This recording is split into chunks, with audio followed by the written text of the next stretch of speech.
ನನ್ನ ತಂದೆ ತಾಯಿ ಇದೇ ಮಾಡಲಿಲ್ಲ, ಅವ್ರು ಇದು ಮಾಡ್ಬೇಕು ಅನ್ಸಿತ್ತು, ಅದಕ್ಕೆ ಇಲ್ಲಿವರೆಗೂ ಬಂದೆ. ಆ್ಯಕ್ಚುಲಿ ನಮ್ಮ ಬ್ರಾಹ್ಮಣರ ಇದರಲ್ಲಿ ನಾವು ಇದಕ್ಕೆ ಬರಲಿಕ್ಕಿಲ್ಲ ಸ್ಮಶಾನಕ್ಕೆ.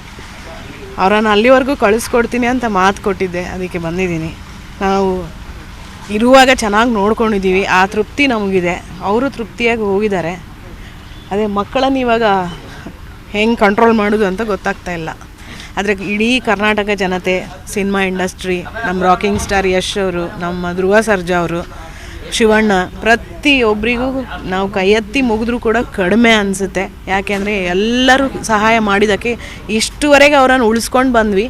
ಕಲಾವಿದರಿಗೆ ಯಾವತ್ತೂ ಸಾವಿಲ್ಲ, ಕಲಾವಿದರೆ ಸಾಯಲ್ಲ. ಅದರಿಂದ ನಾವು ಇನ್ನೂ ಜೀವಂತವಾಗಿ ಅವ್ರನ್ನ ಹಿಡ್ಕೊತೀವಿ ಮನಸ್ಸಲ್ಲಿ, ಅವರ ಆದರ್ಶದಲ್ಲಿ ಎಲ್ಲ. ಸೊ ಮೀಡಿಯಾದವರಿಗೆ ಪ್ರತಿಯೊಬ್ಬರಿಗೂ ನೆನೆ ಯಾರ್ಯಾರು ನಮಗೆ ಸಹಾಯ ಮಾಡಿದರು, ಇಷ್ಟುವರೆಗೆ ಯಾರ್ಯಾರು ಸಹಾಯ ಮಾಡಿದರು, ಎಲ್ರಿಗೂ ನಾವು ಒಂದು ಕೃತಜ್ಞತೆ ಜೀವನ ಫುಲ್ಲು ಇಟ್ಕೋತೀವಿ. ಆಮೇಲೆ ಏನಂದರೆ ನನ್ನ ಮಕ್ಕಳ ಮೇಲೆ ಸದಾ ಕರ್ನಾಟಕ ಜನತೆ ಎಲ್ಲರೂ ಪ್ರತಿಯೊಬ್ಬರು ಆಶೀರ್ವಾದ ಮಾಡಿ, ತಂದೆ ಇಲ್ಲದ ಮಕ್ಕಳು ಅಂತ ನೆಗ್ಲೆಕ್ಟ್ ಮಾಡಬೇಡಿ. ಅವರಿಗೆ ನೀವು ಪ್ರೋತ್ಸಾಹ ಕೊಡಬೇಕು. ಯಾರು ಇಂಡಸ್ಟ್ರಿಗೆ ಬರ್ತಾರೋ ಗೊತ್ತಿಲ್ಲ, ಆದರೆ ಅವರಿಗೊಂದು ಆಸೆ ಇತ್ತು ನಮ್ಮ ಮನೆಯವರಿಗೆ, ಮಗ ಇಂಡಸ್ಟ್ರಿಗೆ ಬರಲಿ ಅಂತ. ನೋಡುವ ಮುಂದೆ ದೈವ ಇಚ್ಛೆ ಹೇಗಿದೆ ಹಾಗಾಗತ್ತೆ. ಅದರಿಂದ ಪ್ರತಿಯೊಬ್ಬರಿಗೂ ನಮ್ಮ ಕೃತಜ್ಞತೆ.